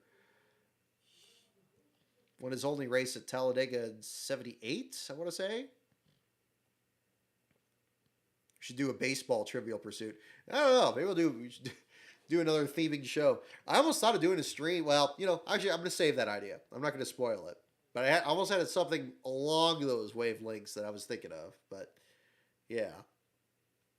This actually misspells Lenny Pond. I think Lenny Pond was with an IE. I don't think it was with a Y. So, yeah. Here we go. Next question. What NASCAR Winston Cup driver was 1980 Late Model Sportsman Rookie of the Year? What NASCAR Winston Cup driver was 1980 Late Model Sportsman Rookie of the Year? There's a good one. There's a good one. Do I have any 1/18th scale ones, Paperman? I got one of those plastic, like, Casey Canes ones. I guess Lastbro got that, actually, where it's, like this big. And those are crazy. I don't really do 1/18th scale. I have a hard enough time storing stuff. I'm much more of a 64th scale guy. I've started to kind of do more 24th ones lately. I mean, lately there's been ones that, I pre-ordered the one for Brad Perez when he got the ride at Coda, and I also did the American Scroll car for Mike Harmon. I don't know if they made that. I tried it with the Sam Mayer Skull car, and then they didn't make that one, so that was too bad. So, and then I think I did the Chase Elliott one when he did the Gary Bradbury throwback, and they threatened that they weren't going to do the proper one unless you ordered it through this other site. So I went ahead and did that because I'm hoping to kind of get Bradbury to sign that. I'm not big on autographs, but I'd love to run into Bradbury and show him that, and that would be a great thing to display because I really enjoyed doing the Bradbury project. I thought he's a very fascinating competitor. What NASCAR Winston Cup driver was 1980 Late Model Sportsman Rookie of the Year? Yeah, and all those are 24 scale. They're not 18 scale. I don't really do 8. I don't think I have fully 1/18 scale. I don't think so. Yeah, storage is always an issue, so we got some of that. We got guesses for Mark Martin, Rusty Wallace, Harry Gant, Morgan Shepherd, Slapshoes, Spider-Man, Wallace. Okay, we're getting the fun ones here. Or a Marvel trivia show. Might get a couple of these. There you go. What NASCAR Winston Cup driver was 1980 Late Model Sportsman Rookie of the Year? The answer is Derek Cope. Derek Cope is the answer. I didn't see that coming. I wrote his book. He didn't tell me that. Winston Cup driver was 1980 Late Model Sportsman Rookie of the Year. It must have been in the West Series. Maybe that's phrased differently. Cope is the answer. Yeah, look at that. Yeah, look right there. Bam. Yeah. It might have had a limit because of the character limit, But I would think Late Model Sportsman would be like the Xfinity series, or what is now the Xfinity series, of course. The answer is Derek Cope. I know you had a track championship around that time. Hmm. Interesting. Well, okay. That one shouldn't have stumped me. An issue. I'm just about done with the book, by the way. That's the other thing I've been working on.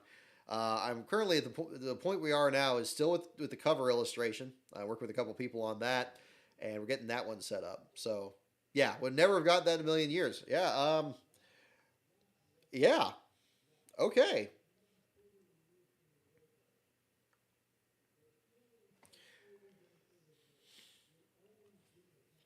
Yeah, that's the only answer I can think of. Yeah, I wrote his book. I don't remember that. Yeah, like I don't know. Derek Cope is very well. I wouldn't say he's. I was about to say he's kind of shy, but not really. He'll tell you, his credentials and everything like that.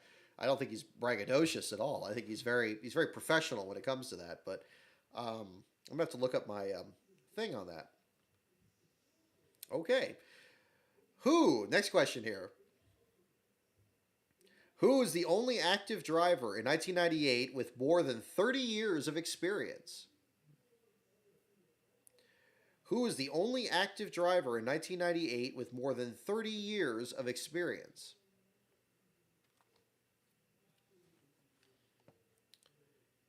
Do do do do do do do. Let me look up. I'm going to look up my book and see if that's in there. Hang on. Hang on. Hang on. Hang on. Hang on. Hang on. Hang on. I like to think. I mean, because every time I look at it, I think, oh, it's not very good. And then I look at it, and it's like, oh, actually, it's pretty good.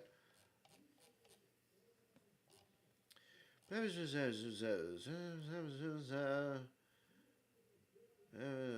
no.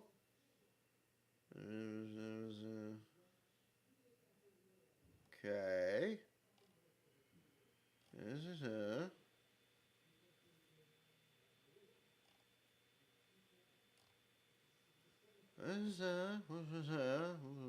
Once he said,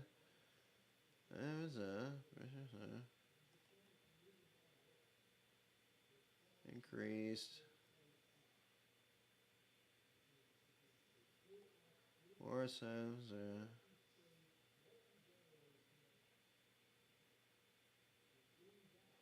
in 1980, the year Cope was crowned Rookie of the Year. Bam! There it is. I put it in there. It's in there. Okay, good. I don't have to rewrite that. And here's a little preview of the book. Here's one. There's a sentence with it. It's at the very end of this.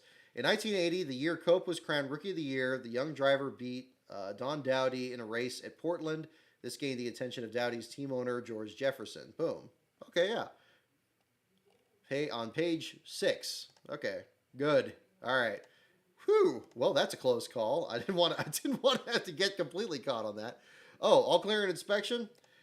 That's too bad. Let's take a look here. Let's get on that. Yes, 8 minutes ago, Pockrass completed. Tech and Cup Garage is done. No issues. Wow, shocker. Elliott is the winner. Cars to R&D. Not Elliott. Cindric, Larson, Truex, Gilliland, Jones, and Suarez. He didn't write not Elliott, but I mean, I couldn't help but read that. I couldn't help but see that. Yeah, I don't know. Cindric, Larson, Truex, Gilliland, Eric Jones, and Daniel Suarez. Their cars to R&D. Doesn't look like any lug nut issues. Chase Elliott's the winner. Lather, rinse, repeat. So there you go. Okay. Oh my goodness. Yeah. Alrighty. So, did I read the next question? Oh, I did read the next question.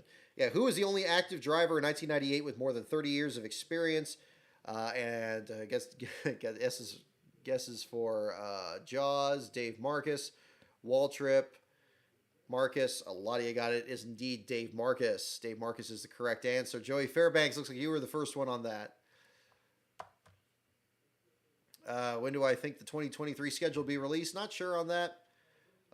What's my favorite movie NASCAR scheme? Probably the Superflow car from Days of Thunder.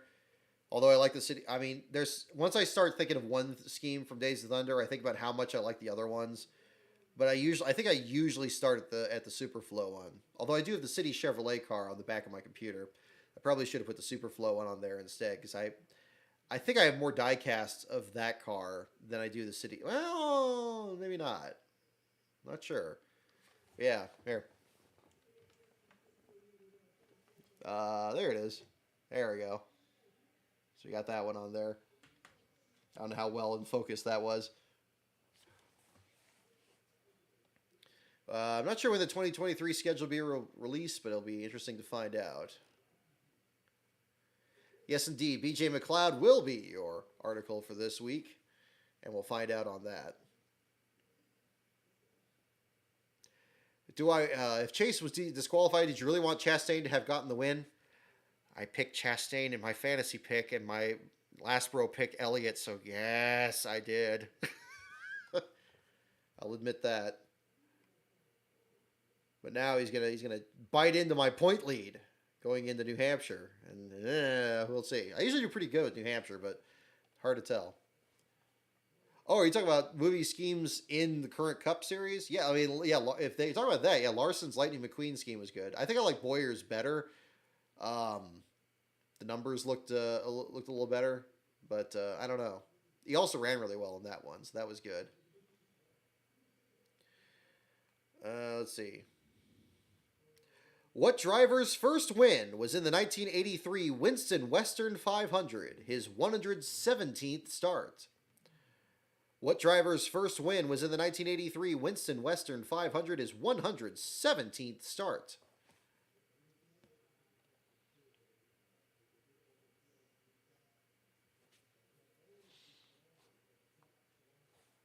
Matchbox made a line of generic stock cars called Hot Stocks. Oh, that's pretty hip. I love the generic cars. Sometimes the generic cars have really good paint schemes that they just don't try on like regular cars. And those are always really cool.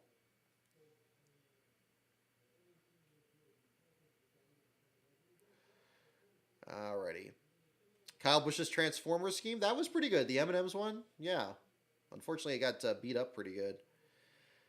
What driver's first win was in the 1983 Winston Western 500, his 117th start? Okay, we've seen guesses for Elliott and Terry Labonte and Ron Bouchard. Casey Kane's click scheme. That was pretty good. That was pretty good. And the answer is indeed Bill Elliott. Bill Elliott. Never heard of him. You hear he has a son, and he's pretty good, and he won Atlanta today, and he won Atlanta, and the Siren, and Atlanta, and Corey LaJoie lost because Chase Elliott won, and he's gotten extended the point lead. Chase Elliott. Yeah. Chase Elliott. Bill Elliott. Elliott. Melling Racing. Okay. We're not going to end on that question. So one more question to go here. Oh, come on, though. That was too easy. Let's try a different one. Here we go. Alrighty, last question for the evening. What Topeka, Kansas driver was the 1975 NASCAR Winston Cup Rookie of the Year? What Topeka, Kansas driver was the 1975 NASCAR Winston Cup Rookie of the Year?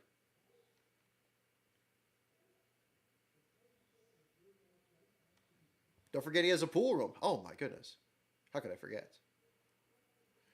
What Topeka, Kansas driver was the 1975 NASCAR Winston Cup Rookie of the Year?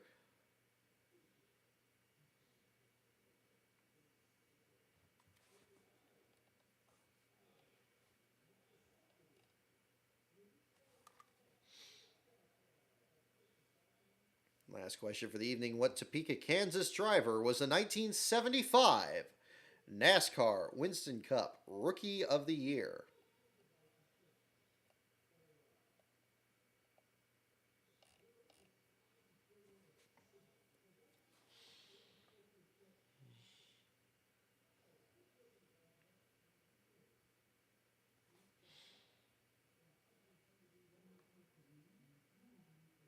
Alrighty, we got Peggy Carter, Timmy Hill, Bonnet, Walter Ballard, Kenny Schrader, Clint Boyer, Bruce Hill. Okay, good guesses. Some funnier guesses, but that's fine. The only Kansas driver I can recall is Boyer. Well, hey, at least you're on the right path. All right, here we go. What Topeka, Kansas driver was the 1975 NASCAR Winston Cup Rookie of the Year? The answer is indeed Bruce Hill. Bruce Hill is the correct answer. I believe that was the one that Allmendinger did the throwback to at Darlington a while back. Andrew Bremer, I see you got, or Bremner, I see you got it. Was that the, I think you're the only one. This one went further back. Take it easy, Blake. I see you're working overnight tonight, so have a good one. Stay safe out there. Yeah, Bruce Hill is indeed the correct answer on that one. So, that will do it for the show tonight. Before we break free, one other group I want to give particular thanks to on this is our folks over at the local CAL FIRE, our fire department here in Northern California.